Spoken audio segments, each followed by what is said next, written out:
What is up guys, it's Modded Warfare here and welcome back to another video. So in this video I'm going to be giving you guys my current impressions of the Xbox One and the PS4.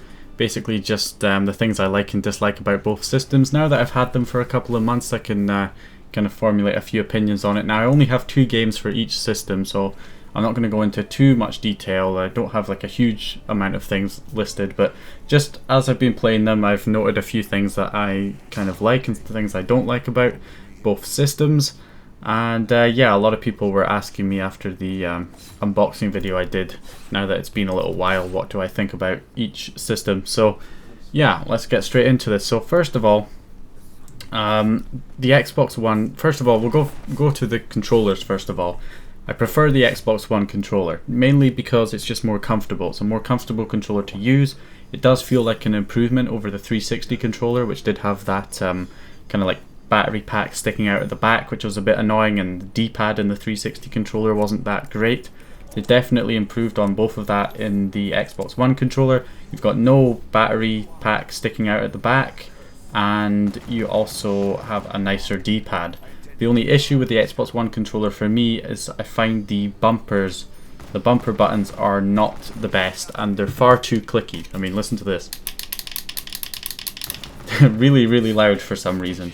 And they're, yeah, you kind of have to apply a bit more force to press them in than you did on the 360 controller. That's my only gripe with it. Other than that, it's a great controller. I really do think it's a good improvement. Whereas the PS4 controller isn't as comfortable for me. Don't find it very comfortable. I find the triggers are a bit too sensitive. You can accidentally set them off by accident when you're playing games, and even when you just place it down on a desk you can accidentally set them off by accident if you're not paused.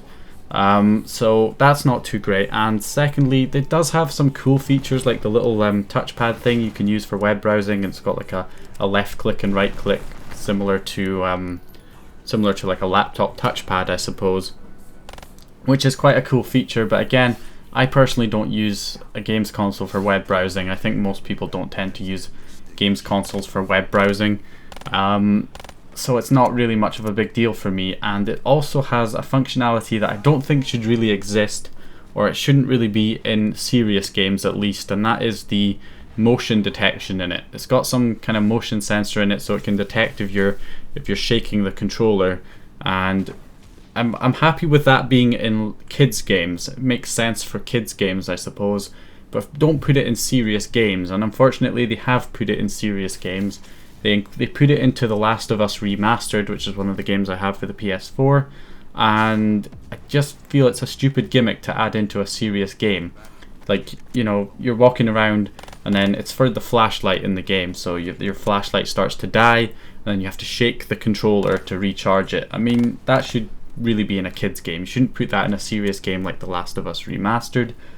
Not only that, but it actually kind of screwed up on me once when the first time the flashlight died in the game. It puts you in like a little tutorial section telling you that in order to recharge the flashlight you need to shake the controller, and it wasn't working. I was shaking the controller, nothing was happening, and because it stuck me in that tutorial section it wouldn't let me move on until I had done that, and it wasn't working, so I had to reload the previous checkpoint.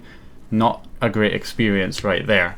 So yeah, just generally I prefer the Xbox One controller. So moving on from that, one thing I like about the PS4 is the fact that you can plug in any USB headset into the PS4 and it's just going to work, which I love. You know, my basic, even my Microsoft pair of headphones, the ones I use on my PC, are USB. I can just unplug them, plug them into the front USB port on the PS4, and voila, it works. I can use it for game chat, or I can even enable an option in the settings to get the game audio to go through the headset as well. Very good, very nice that they have that functionality, plug and play with USB headsets.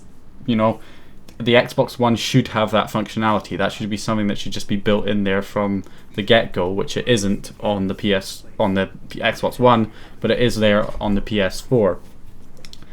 The only thing with the PS4 is that what it comes with, the little earpiece thing it comes with, is uncomfortable and just a piece of crap. It really is. I mean, the Xbox One does include a proper headset for chatting, for doing game chat and stuff, but again, you know, the Xbox One doesn't allow you to hook up USB headsets.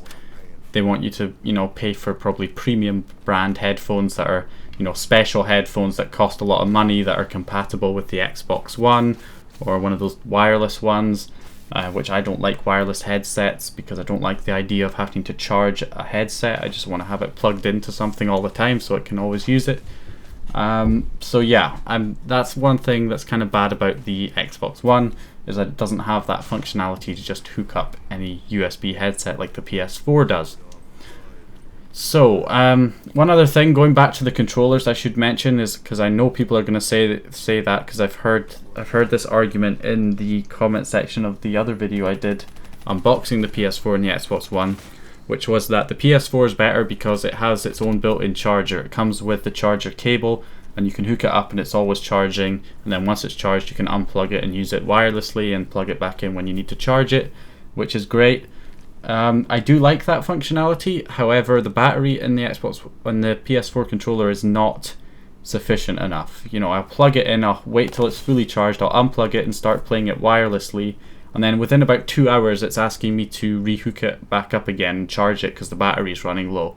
I mean, 2 hours, come on. I mean, it should last longer than that. And for the Xbox One controller, I don't actually have much problems with it because I just use Eneloop rechargeable batteries. If you've ever heard of that brand of AA batteries, Eneloop, they are like one of the best rechargeable batteries on the market. They're really good rechargeable batteries.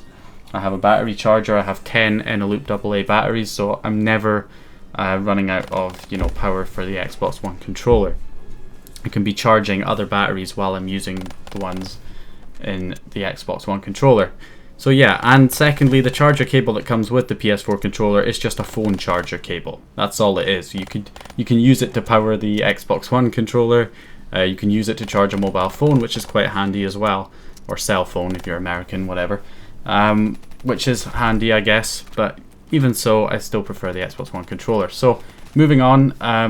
Other than that, the USB ports in the Xbox One. Now this is a big issue, and it seems like the dumbest design decision ever on a games console to not put any USB ports at the front of the console.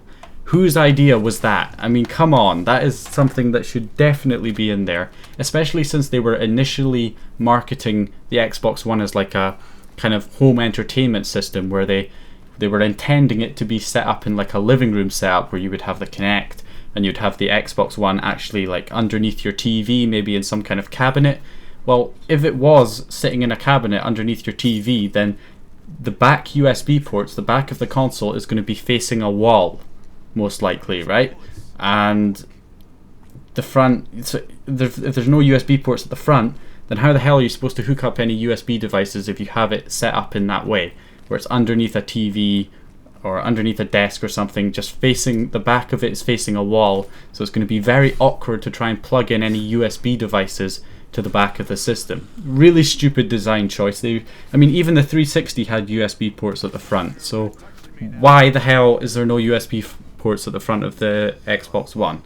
Makes no sense in my mind. They really should have put that in there. I mean, the PS4 has it, the 360 had it, the PS3 I'm sure has it, even though I don't have a PS3. It's just something that should be in there, and I have no idea why it's missing. So next thing, really the size of the systems as well. The Xbox One is larger, which is, I mean, most people say that is a negative, and I wouldn't really mind the fact that it's larger if you could have it sitting upright rather than just sitting it flat. When you sit it flat on the desk, it takes up too much space, whereas with the PS4 you can have it sitting upright so it doesn't take up as much space and it'll still work. Even though you're supposed to have a stand for the PS4 to have it sitting upright, it doesn't really matter, because that's only if you're maybe trying to have it on a carpet or a mat, something like that, where it'd be unstable. You don't actually need the stand if you're putting it on a flat surface like a desk or something, then it's not going to fall over. It's perfectly stable without the stand, and it sits up absolutely fine, which I do like about it. And the Xbox One doesn't allow you to do that. You try and do that with the Xbox One, it's going to destroy your discs, because the disc drive's not designed to be sitting upright that way. And yeah, just you know, something that really should have been in there as well, especially since their previous generation consoles had it, which is which again, like, you know, why does their previous generation console have something that this newer generation console doesn't have? On the other hand, the fact that it's big means it can use a more traditional style of cooling system, because that is the big problem with the PS4 for me, is it's far too loud. It's just way too loud, and it's obvious why it's too loud. It's because they've designed it so small, and they put an internal power brick, so there's not as much room for ventilation in there, and most of the ventilation for the PS4 is at the back, which isn't that much ventilation in the console itself. And the actual cooler that they're using in the console is more of a laptop style cooler, more of a blower style or vented cooling system, the same kind of cooling system you would see in reference graphics cards and laptops. Those coolers generally are noisier, it's just the way they are, and with the poor ventilation and the inbuilt power brick, which will generate heat as well, generally just makes it run hotter, and the fan obviously has to spin up faster, and because of the fan's design it's much louder, and for some odd reason when you pause the game it actually gets louder. You think it would be louder while you're playing the game because that's where it's more demanding, but apparently when you pause a game, for some reason it gets louder. The fans spin up even faster when you're in the pause menu. Not entirely sure why that is. Kind of annoying when I want to pause it because I want to maybe switch to my computer to do some other stuff, and it just gets louder and louder, which is really awkward. So yeah, not great. Even though I'm using USB headphones to get the game audio through the headphones, I can still hear the PS4 humming away in the background, and it is pretty damn loud. So not great. Whereas the Xbox One is really quiet. I can't use a USB headset on it, unfortunately, so I'm playing the audio through the TV, but I can still I still can't hear the Xbox One at all. It's dead silent, which is perfect, exactly how it should be.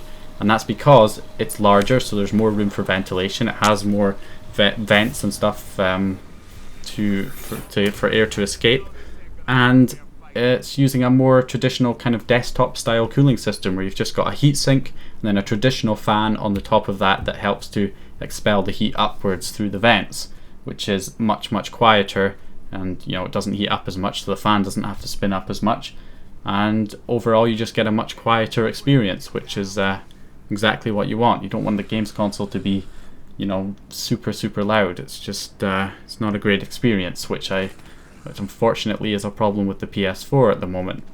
So one other thing I'll say, I mean, don't want this to go for too long, but basically the other problem, and this is a problem with both systems, is the storage space that comes with them. 500 gigabytes on the base system is not sufficient enough. Even though there's 1 terabyte versions coming out now, it's still not really enough space, especially when you're considering that the games themselves are between 40 and 50 gigabytes for one game, and then you've got title updates that are 2, 3, 4, 5 gigabytes for the game updates, and then you've actually got DLC, which is sometimes 10 gigabytes or more for just the DLCs, for just one DLC package, that is. So you're filling up a 500 gigabyte hard drive very quickly.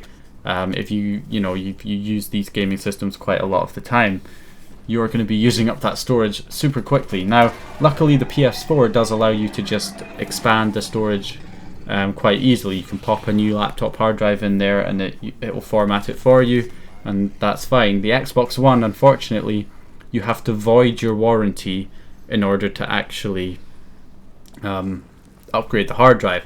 And I had to make like a big 25-minute tutorial on how to do it, because you have to run Python scripts and Linux and all this other stuff to get a laptop hard drive to work in the Xbox One. So not great. At least the PS4 gives you the option to expand the storage, although the Xbox One does allow you to hook up external hard drives to use as storage as well, which is kind of doesn't completely solve the problem, but it does help. So what else can I really say? That the only thing I don't know, because of the PS3, I don't have a PS3, so I can't really compare the PS3 to the PS4, but I can compare the Xbox One to the 360 because I have multiple Xbox 360 consoles, and it does seem like they've gone backwards in a lot of things with the Xbox One. For example, First of all, the 360 does have USB ports at the front, the Xbox One doesn't. Why? I don't know. The Xbox 360 has a removable hard drive on both the slim and the fat console versions, so you can upgrade the hard drive without voiding the warranty. Does the Xbox One do that? No, the Xbox One, you have to void your warranty to upgrade the hard drive. Why? Again, that's like they've gone backwards. Then you've got the fact that the 360 can lie flat or it can lie vertically. Xbox One can only lie flat, can't lie vertically. It's like they've gone backwards in so many things, which is kind of depressing. I mean, what were they thinking when they designed it like that? Which kind of, is a bit depressing. Like I say, I can't compare the PS4 to the PS3 because I don't have a PS3, but that's one thing that really kind of annoys me. It's like, you've made a good gaming system. The 360 was a great gaming system, so why have you removed a bunch of features that were like, people have gotten used to on the 360, and you've removed them? So, people are going to be like, what the hell? Like, you're giving us less, which isn't great. So, yeah, other than that though, I do like both systems pretty much equally. I do have like a good amount of things that I dislike about the Xbox One. I've got some things I dislike about the PS4. There's things I like about the Xbox One, things I like about the PS4. So I wouldn't really say I like one system over the other at the moment. But yeah, they both have problems. They both have features that there's things one does better than the other. But really, it's up to you guys to make up your mind on which console you want to buy. But those are just my current opinions of the two systems. So if you enjoyed this video, go ahead and leave it a like. Subscribe if you haven't subscribed already. I would say try not to start any arguments in the comments section, but whenever you're kind of talking about, two rival gaming systems, there's always fanboys on both sides who like to have a go at each other. Yeah, anyway, that's it guys. Thanks for watching. Go ahead, subscribe if you haven't subscribed already. Comment if you have any questions, and I will see you guys in the next video.